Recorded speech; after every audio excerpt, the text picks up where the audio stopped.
سؤال يطرحه كل المصريين: متى نرتدي الملابس الصيفية؟ امتى هيخلص فصل الشتاء؟ ومن الأسئلة اللي بتدور حوالين الطلاب حاليا عن التعليم من الصف الرابع الابتدائي للصف الثاني الثانوي هي موقف امتحانات المواد خارج المجموع، المواد التي لا تضاف إلى المجموع، وكمان موقفها بالنسبة لطلاب الصف الثالث الإعدادي وبالنسبة لطلاب الصف الثالث الثانوي. السلام عليكم ورحمة الله وبركاته، أهلا بيكم في فيديو جديد. لو عايز تتابع كل الأخبار أول بأول ما تنساش إنك تشترك أو تعمل سبسكرايب، وكمان ما تنساش إنك تفعل زر الجرس عشان يوصلك كل جديد، وكمان زرار اللايك بيدعمنا وبيخلينا نستمر في نشر الأخبار أول بأول. نبدأ بالطقس. قال الدكتور محمود شاهين مدير مركز التحليل والتنبؤات بالهيئة العامة للأرصاد الجوية إن الوقت الحالي تشهد البلاد ارتفاعا في درجات الحرارة خلال ساعات النهار وتنخفض خلال فترات الليل والساعات الأولى من الصباح الباكر، حيث تختلف درجات الحرارة الكبرى عن الصغرى ويصل الفارق ل 15 درجة.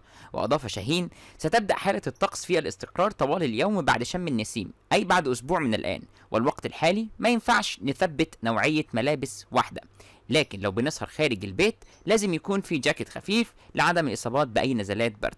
وأشار إلى أنه بعد عيد شم النسيم ترتفع درجات الحرارة الصغرى وتصل ل 20 درجة، ويمكن وقتها الاعتماد على الملابس الصيفية، لذلك أنصح المواطنين بمتابعة بيانات الهيئة العامة للأرصاد الجوية باستمرار. وأوضح شاهين أنه اعتبارا من اليوم الاثنين نشهد انخفاضا ملحوظا في درجات الحرارة بقيم تتراوح بين 6 إلى 7 درجات، حيث تسجل القاهرة 29 درجة، ويكون الطقس معتدل على السواحل الشمالية مائل للحرارة على القاهرة، والوجه البحري شديد الحرارة على المناطق الجنوبية، حيث تتأثر هذه المناطق منخفض السودان الموسمي.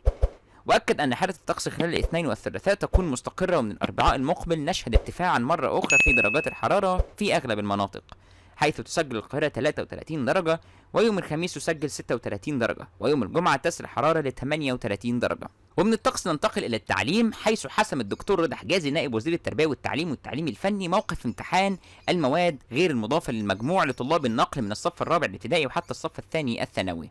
وقررت وزارة التربية والتعليم الفني أن تكون نهاية شهر إبريل الجاري هي نهاية العام الدراسي زي ما احنا عارفين لسنوات النقل من رياض الأطفال حتى الصف الثاني الثانوي، باستثناء طبعا الشهادتين الإعدادية والثانوية بعد التشاور مع رئيس الوزراء والأجهزة المعنية، وعلى رأسها وزارة الصحة والسكان.